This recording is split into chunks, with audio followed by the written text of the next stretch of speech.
ইঞ্জিনের যদি ওই এগুলা ইঞ্জিন অয়েল, তারপর পানি, তারপরে যে ব্রেক অয়েল, এগুলো চেক করতে হলে আগে ইঞ্জিনের বনারটা করতে হবে।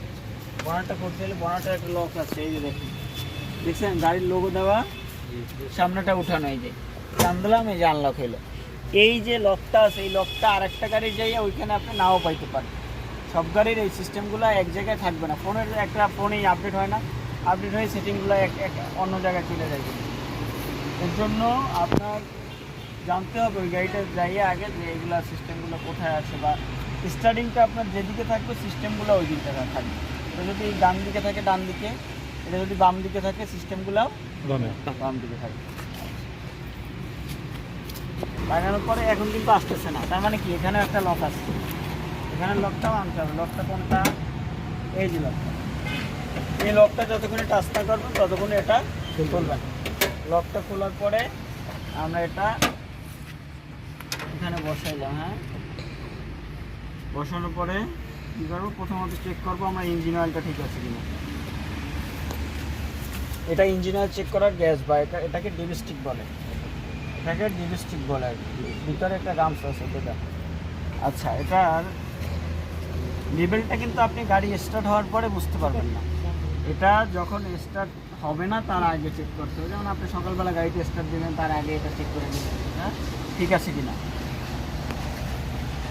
এই যে দেখেন এটা কতটুকু থাকবে, এই যে ফুল এফ এর নিচে থাকবে। কোথায় থাকবে? এফ এর নিচে থাকবে। এই যে দেখেন এফ এর নিচে থাকবে, তাহলে কি পারফেক্ট আছে। ইঞ্জিন অয়েলটা কোথায় থাকবে? এফ এর নিচে থাকবে, তাহলে পারফেক্ট আছে। তারপরে আমরা ইঞ্জিন অয়েলের এটা এখানে দিলাম। আচ্ছা, তাহলে ইঞ্জিন অয়েলের কাজটা কি? ইঞ্জিন অয়েলের কাজ হচ্ছে ইঞ্জিন অয়েলের ভিতরের যে যন্ত্রাংশগুলো আছে এগুলো সব ধাতব পদার্থ আর কি। তাহলে এগুলো ঘুরতে যেন বাধাগ্রস্ত না হয়, একটার সাথে একটা সংঘর্ষ না হয়, এর জন্য ইঞ্জিন অয়েলটা ব্যবহার করা হয়, যেন এটা পিচ্ছিল থাকে, সঠিকভাবে এটা ঘুরতে পারে। এই জন্য কি ইঞ্জিন অয়েলটা ব্যবহার করা হয়। তাহলে ইঞ্জিন অয়েলটা যদি দেখা যায় নষ্ট থাকে বা কালো থাকে, ওটা সঠিকভাবে ঘুরতে পারবে না, বাধাগ্রস্ত হবে। তাহলে ইঞ্জিন অয়েলটা কিন্তু একটা সময় পর চেঞ্জ করতে হয়। কত সময় পরে?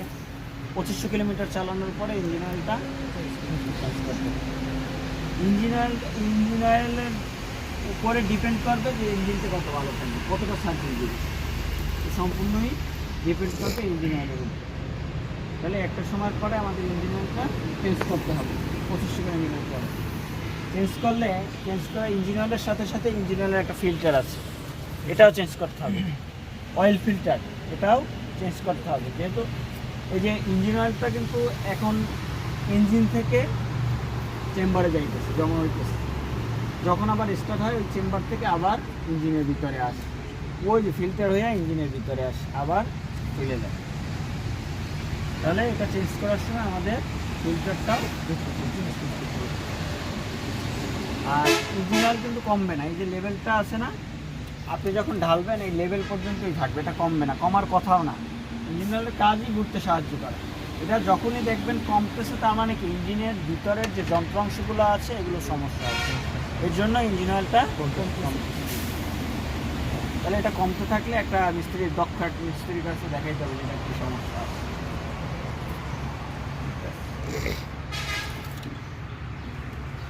তারপরে এখান থেকে কি করে, এটাকে বলে ইঞ্জিন অয়েল ক্যাপ। কি বলে? Engine oil cap. এখান থেকে ইঞ্জিন অয়েলটা প্রবেশ করায়, ঠিক আছে। যদি কম থাকে তাহলে এখান থেকে আপনি ঢালবেন। ঢালার সময় সাবধানে যেন এর ভিতরে কোনো রকমের ময়লা না পড়ে। এক চিমটি বালু যদি আপনি সাইডে দেন ইঞ্জিনের ভিতরে, ওই বালু ক্ষমতা রাখে যে একটা ইঞ্জিনকে ড্যামেজ করার জন্য, ঠিক আছে। সাবধানে ঢালার সময় খুব সাবধানে। আচ্ছা, আর এটা হয়েছে কি ব্রেক অয়েল। ব্রেক অয়েলটা কোথায় থাকবে? এই যে ম্যাক্সিমাম পর্যন্ত থাকবে, কিছুটা কম আছে। এটা কীভাবে করবেন?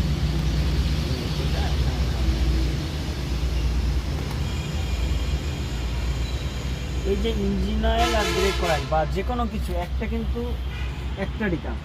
ইঞ্জিন অয়েলের কাজ ইঞ্জিনের ভিতরে, ব্রেক অয়েলের কাজ ব্রেকের ভিতরে, পানির কাজ পানির জায়গায়।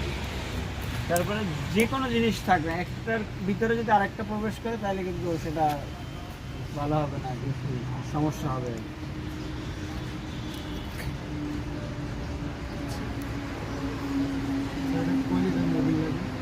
এটা এটা জানতে হবে যে আপনার চেম্বারটা কত লিটার। ইঞ্জিনটা যদি বড় থাকে তাহলে চেম্বারটা বড় থাকবে।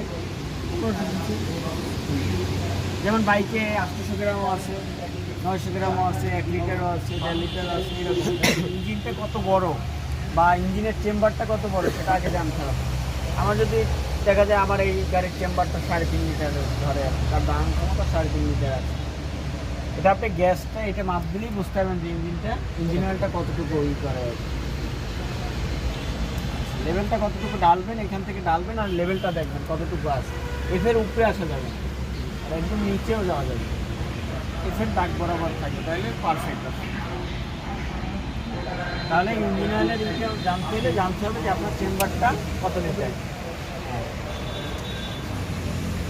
তারপরে কি করবো, তারপর এটা হচ্ছে ওয়াশের জন্য, ওই যে গ্লাস পরিষ্কার করার জন্য। গ্লাসে যদি কোনো রকম ময়লা থাকে, এই যে গ্লাসটা পানির মতো, হ্যাঁ হ্যাঁ হ্যাঁ হ্যাঁ হ্যাঁ, এখানে যদি পানি থাকে ভিতরে একটা সুইচ আছে, এটা চাপ দিলে পানি এসে এটা ওয়াশ হয়ে মতো অটো এসে পড়বে। হ্যাঁ,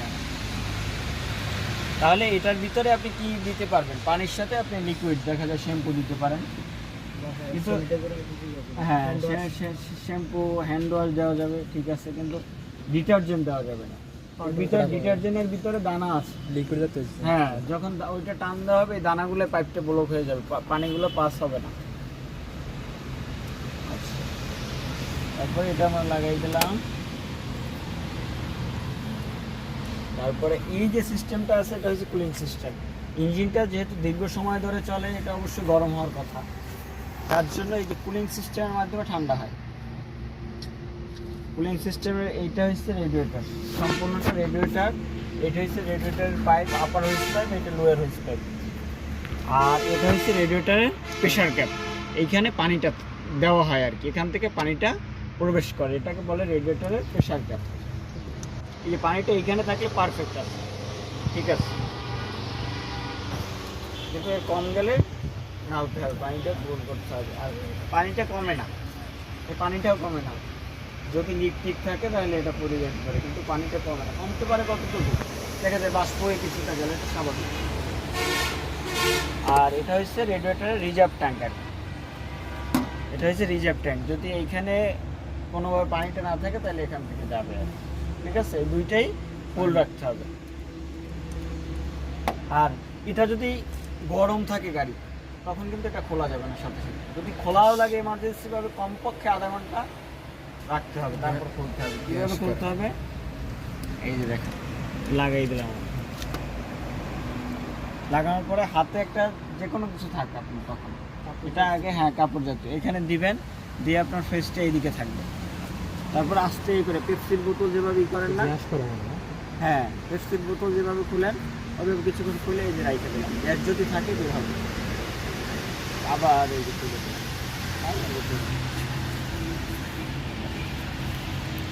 আবার লাগানোর সময় এই যে দুইটা আছে না লক, এই দুইটা লকে এই লক বসাই তারপর লাগে, কোনো রকম বসাই লাগাই দিলে কিন্তু এই যে লাগাই দিলাম, গরম হয়ে পড়ে যাবে, পানি থাকবে না, পড়ে যাবে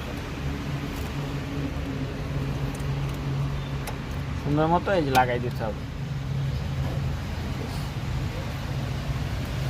ভিডিও কি সব একসাথে করেন? 5 মিনিট 4 মিনিটের পর ভিডিও কিন্তু গ্রুপে দিই। এটা আপার হুইস পাইপ বলছিলাম, এটা ইঞ্জিনের ওই যে হেডের ভিতর দিয়ে আসছে, দেখছেন, ভিতর দিয়ে আইসা এই পাইপটা আবার এইদিকে আসছে, এটা লোয়ার হুইস পাইপ দিয়ে এখান থেকে পানিটা আসছে, তার মানে এদিক থেকে ঠান্ডা পানিটা যাইয়ে গরম পানিটা এখানে আসতেছে, আসার পরে এই যে ফ্যান আসছে, দেখছেন, এইটার মাধ্যমে পানিটা ঠান্ডা হইতেছে, ঠান্ডা হওয়ার পর আবার যাইতেছে, কাজই সার্কুলেশন, এই যে ঘুরতেছে, শুধু আসতেছে যাইতেছে, আসতেছে এরকম।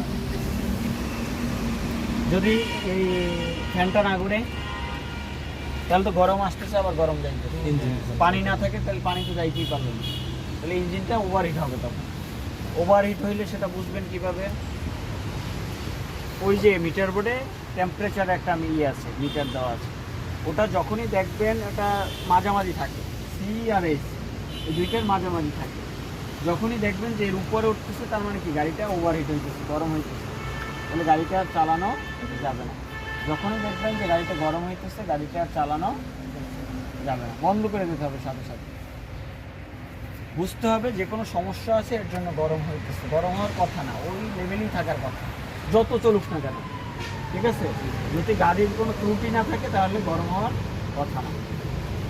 আচ্ছা, কী হবে, এটা যেহেতু ইঞ্জিনের ভিতর থেকে আসছে, ইঞ্জিনের ভিতরে কিন্তু ইঞ্জিন অয়েলও আছে, পানিও আছে, এই দুটো কিন্তু এক জায়গা থেকে যায় কিন্তু এক হয় না, মিশ্রিত হয় না। এটা পার্টিশন করা আছে, দুইটা আলাদা করার জন্য একটা আছে, ম্যাটেরিয়াল আছে, ওটাকে বলে হেড গ্যাসকেট। কি বলে?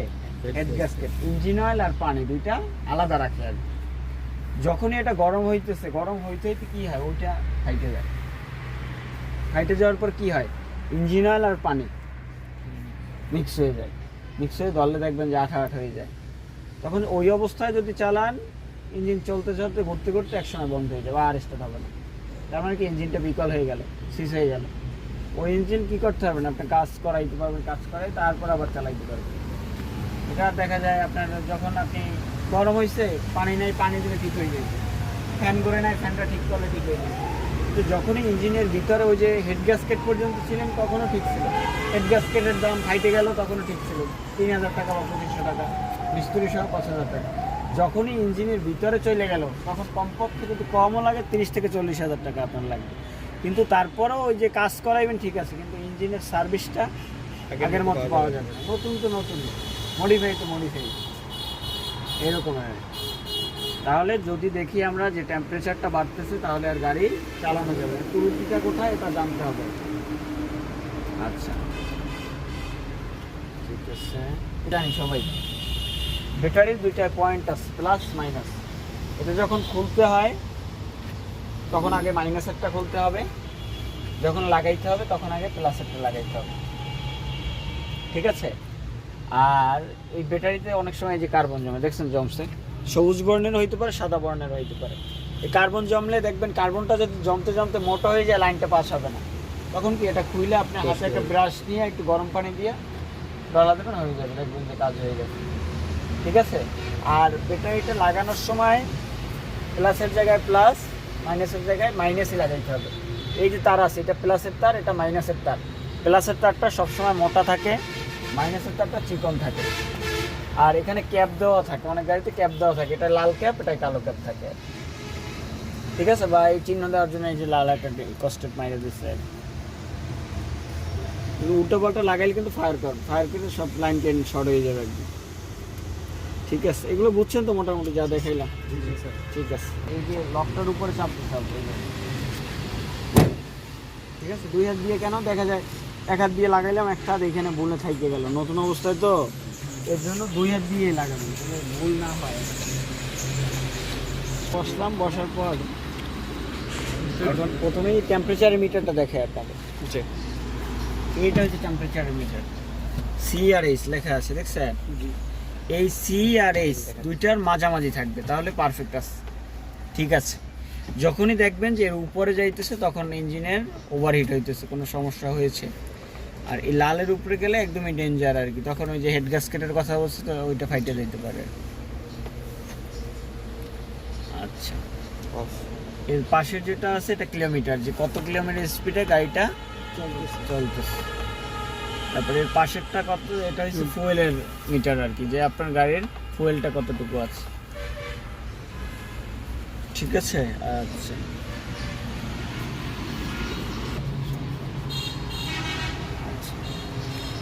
আরো কিছু চিহ্ন দেখা যায় নাকি? চিহ্নগুলো কিসের?